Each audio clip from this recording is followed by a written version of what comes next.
Where we take your forecasts and then give some of them straight, give some of them randomized, sometimes give Virgo, the Pisces forecast, etc., and then ask people how accurate they were. Yes, that would be a perverse thing to do, wouldn't it? It would be, yes, but I mean, wouldn't that be a good test? A test of what? Well, how accurate you are. I think that your intention there is mischief, and I think what you'd then get back was mischief. Okay, well, my intention would not be mischief. My intention would be experimental test. Okay. Scientific test. Well, but even if it was mischief, how could that possibly influence it? I think it does influence it. I think whenever you do things with astrology, intentions are strong. I'd have thought you'd be eager. I mean, I'd have thought you'd really... See, the fact that you're not makes me think you don't really, in your heart of hearts, believe it. I don't think you really are prepared to put your reputation on the line. I just don't believe in the experiment, Richard. It's that simple. Well, you're in a kind of no-lose situation then, aren't you? I hope so. Yeah. Regardless of Neil Spencer's concerns, I wanted to conduct a simple trial. We selected 20 people at random. We asked them to read that week's horoscope for Capricorn, but as a test, we said it applied to their own star sign. Not only do you have clever Mercury and ambitious Mars focusing on success, but now the Sun is at the same pivotal mid-haven angle of your solar chart. I have no idea what that means. Put simply, this means that this is your moment to go that extra mile to become the person you dream of becoming. Remember, however, that there will be others who want what you have and will stop at nothing to get it. Astrologers say this should fit just Capricorn and not the rest. But what actually happened? Yeah, maybe. To be honest, I felt there's some Mercury energy this week because there's a lot of arguments around and a lot of bad vibes. Yeah, that kind of makes sense. What a load of old junk. It could apply to me as much as to the next person. Yeah, well, in a way, yeah. I am. I'm going on a flamenco course in Spain. That isn't necessarily pertaining to me this week. It's pertaining to me generally. Pile of rubbish. The same number of people agreed that the horoscope was accurate for them as disagreed, and similar results are found with proper large-scale experiments. Technically, all but one of our group should have disagreed, namely our only Capricorn. Does it apply to you? Not at this moment, no.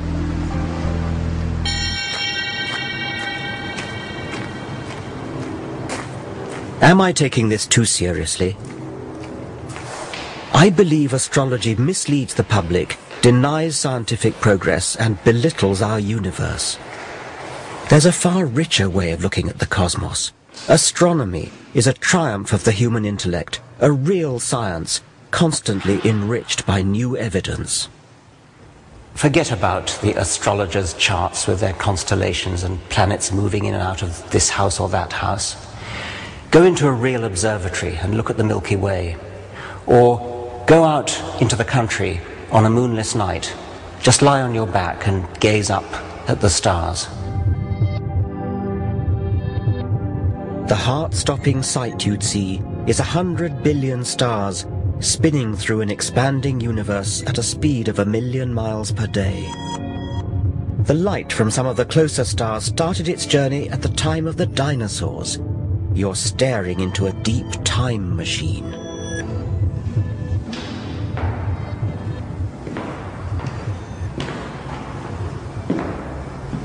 And yet, even as science unravels these natural wonders, our society is drawn to the slim pickings of supernatural belief. Half the British population now say they believe in paranormal phenomena. Over 8 million of us have owned up to consulting psychic mediums. What I want you to do, Richard, for me is just to pull me out 8 of them, please. Simon Goodfellow claims that, with these cards, he can use his psychic powers to tune in to the spirits of dead people around me. 7, 8. These voices from the past can apparently give him a glimpse of my future. Lovely, Richard, thank you. Now I feel he's giving me the initial G with his name. Okay, now I feel with this man as well, I feel he was a family member. And I also feel very strongly with something to do with advertising that was in, something to do with newspapers with him as well. Now I do feel with him as well, he's telling me about changes that are coming up in your life at the moment. I see total changes in how you're working to how you will be working in the future.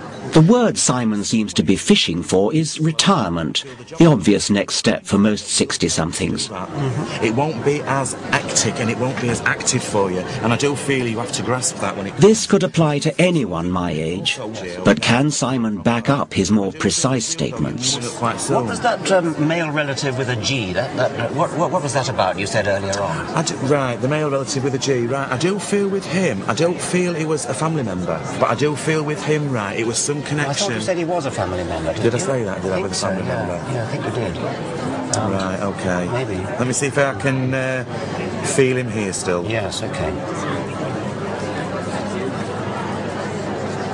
Right, okay then. What I feel with him, right, I feel as though there was a lot of things. It was a very strong character. Another feeling he's given me is it was very regimented as well, and I feel he served in the forces in some way as well. But can you understand anybody with a military background that was connected to you? Well, I've got really nobody military in my background at all, and actually nobody beginning with G either. Right, okay. Spirit G has rung no bells, but now another voice comes from the ether. Oh, she's given me the initial E with the name. Now I do feel with her as well, it's something to do with, I feel, a grandparent, and I want to give you an E-sounding name. My grandmother had a name beginning with E. At last, something I can identify with. E-sounding name. Yes. Tell me more about her. The lady, I do feel with her as well, she had a lot of cats. A lot of cats? Cats. Perhaps not. She never had a cat, she hated cats, as a matter of fact. Right. She liked dogs, but she hated cats. Well, I can understand. Not everybody, though. What you've got to also remember with this as well, not everybody can relate to everything that a reader will say. No. Not everybody. I mean, I've had people like yourself who have... Extraordinary claims require extraordinary evidence. Because normally people who come to these events come for a reason, and because they want closure and direction in their life. And also what you've got to think about, Richard, as well, some things are very raw to me. Psychics may believe they communicate with the dead, but I've seen no evidence for it. My concern is that for some people, this superstitious nonsense can be far from harmless fun. If you've lost somebody dear to you, and I'm trampling all over those memories by telling you that they're here now saying this and that, I mean, that's none of my business, and if I'm just doing it because I can earn some money out of it, I've known cases of people that have lost a child that's so dear to them, and they cannot get over the fact they've lost the child, and become addicted to these... Okay, this is a lady who is trying to connect with somebody at the front here. And Darren Brown is a celebrated illusionist, but also a skeptic. He makes clear his performances depend simply on mental tricks. She looks very, very elegant, and there's guilt on her part, a feeling of guilt. I think your father passed on you very young as well. Is that right? He gives me the inside intelligence on how a psychic medium might exploit entirely earthly trade secrets. They're using a skill called cold reading, which is a way of communicating